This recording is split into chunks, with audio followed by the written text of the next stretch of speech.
भागवत गीता के 13वें अध्याय में श्री कृष्ण जी ने जो श्री अर्जुन जी को दिया है वो है क्षेत्र क्या है, पुरुष क्या है और प्रकृति क्या है। अर्थात प्रकृति किस प्रकार कार्य करती है और जो पुरुष है अर्थात जीव है, मानव मात्र है, वो किस प्रकार से विचरण करता है या माया के मोह में फंसकर इस प्रकृति में और प्रकृति के नियमों में विचरण करता रहता है। तो वही बताया है श्री कृष्ण जी ने कि जो प्रकृति है वो निरंतर गतिमान है, ये प्रकृति कभी रुकती नहीं। इसमें हर प्रकार के जो है मौसम आते हैं जाते हैं, मनुष्य जीवित होते हैं, मृत होते हैं, कुछ जो अजन्मे हैं, जो बहुत समय से प्रतीक्षा में है जन्म की, उनको जन्म मिलता है, और जो बहुत समय से मृत्यु को प्राप्त होने की इच्छा रखते हैं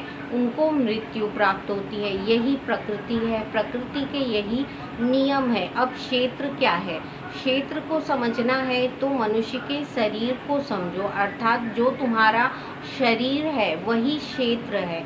तुम अपने शरीर के अंतःकरण में यदि तुम अपनी व्याख्या करोगे, यानी अपने शरीर के अंतःकरण में जाकर तुम खोजोगे अपने आप को, तो जितने भी प्रकार की खोज हैं या तुम अंतःकरण में जो भी व्याप्त है वो क्या है? क्षेत्र है, वो तुम्हारा यानी मानव क्षेत्र है। तो मनुष्य को जब अपने आप को जानना होता है तो वो अपने अंतःकरण में स्थापित होता है, अर्थात आत्मा के द्वारा अपने आप को जानता है। जितना भी ज्ञान प्राप्त होता है अंतःकरण में, जैसे जैसे मनुष्य अपने अंतःकरण में विलीन होता है तो अपने क्षेत्र का ज्ञान होता चला जाता है, उसका बौद्धिक विकास होता है। तो तुम अपने अंतःकरण के क्षेत्र को मुझे ही जानो, अर्थात तुम्हारे अंतर आत्मा में भी मैं ही व्याप्त हूँ, अर्थात मैं ही उपस्थित हूँ।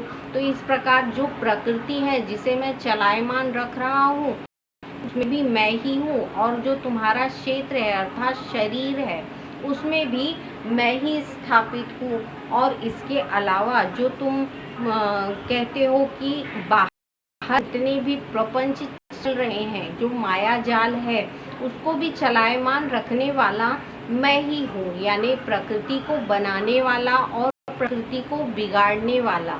ये जो तत्व है वो मेरे ही द्वारा किया जाता है। भूतों में भी जो है, भूतों में जितने भी प्रकार के भूत हैं उनमें भी मैं ही व्याप्त हूँ, अर्थात भूतों को भी मेरे ही द्वारा शक्तियाँ प्रदान है, मनुष्यों को भी मेरे ही द्वारा शक्तियाँ प्रदान है।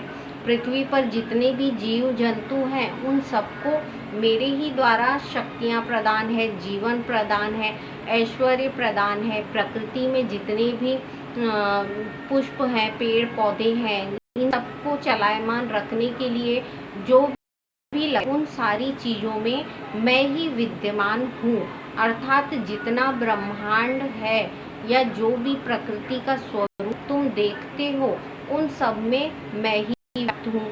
हर मनुष्य में मैं स्थापित, यानी सारे मनुष्य मेरे ही द्वारा बनाए गए हैं। उनकी जो जो प्रकृति बनाई गई है, उनके मन दोष हैं या उनके विचार दोष हैं या उनकी जो भावना के दोष हैं, ये सारी चीज़ें मुझसे ही उत्पन्न होती हैं उनमें, यानी मैं ही उनमें विद्यमान रह के ये सारी चीज़ों को उत्पन्न करता हूँ, जन्माता भी हूँ और मृत भी करता हूँ। तो यही समझाया है भागवत गीता के 13वें अध्याय में कि प्रकृति, पुरुष और जो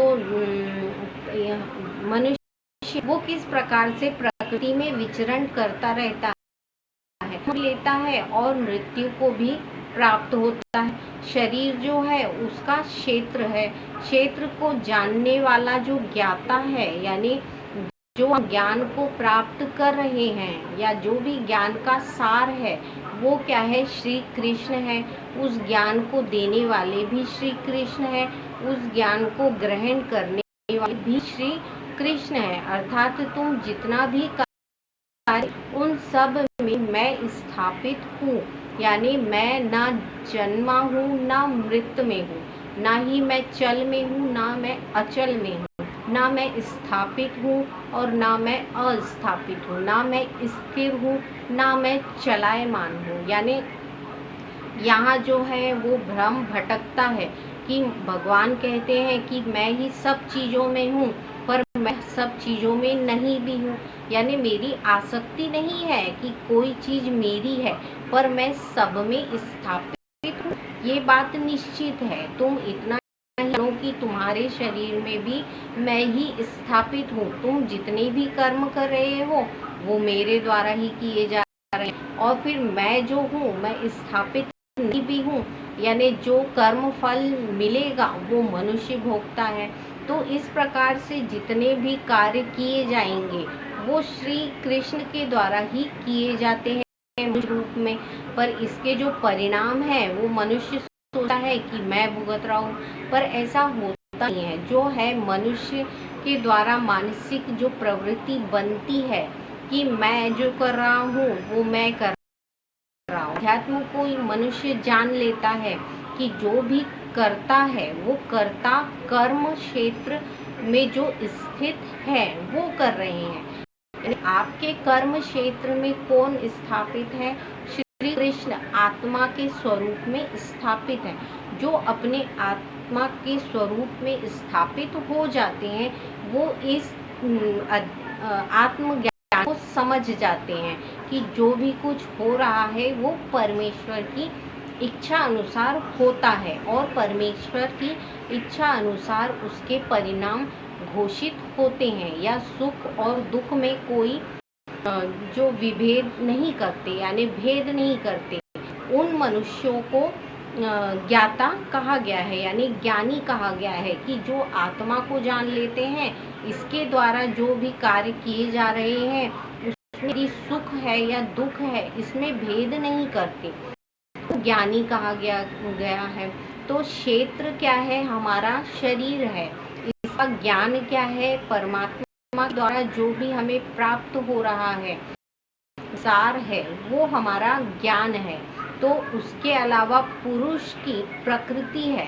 प्रकृति क्या करती है? अपने ज्ञान को पुरुष में स्थापित करती है। जो प्रकृति के परिवर्तनशील जो समय होते हैं, जैसे समय समय पर प्रकृति अपने गुणों को बदलती है, अपने विकारों को बदलती है, उस प्रकार मनुष्य के भी गुण और विकार बदलते हैं, यानी परिवर्तनशील है। तो वही बताया है 13वें अध्याय में कि प्रकृति पुरुष और क्षेत्र ये क्या है? परिवर्तनशील है। ये कभी एक जैसे नहीं होते। इनके गुण दोष और विकार वो हमेशा बदलते रहते हैं, अर्थात चलायमान होते हैं। इन सब में मैं स्थापित भी रहता हूँ और इन सब में मैं स्थापित नहीं भी रहता हूँ। कुछ प्रकृति ऐसी होती है जिनमें मैं स्थापित नहीं हूँ, पर वो प्रकृति के नियमों में आती हैं। तो यही आया है 13वें अध्याय में कि प्रकृति क्या है, क्षेत्र है और ज्ञान क्या है।